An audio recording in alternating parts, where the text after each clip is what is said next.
Uh-huh. Yeah. What? Yeah. Hey yo, you can.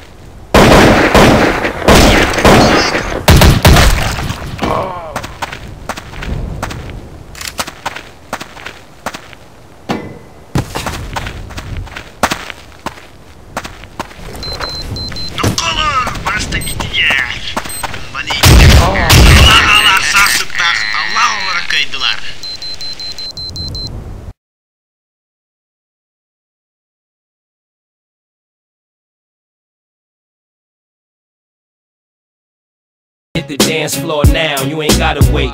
We could take this outside, you ain't gotta hate. This here's a family affair, the family is here. Everybody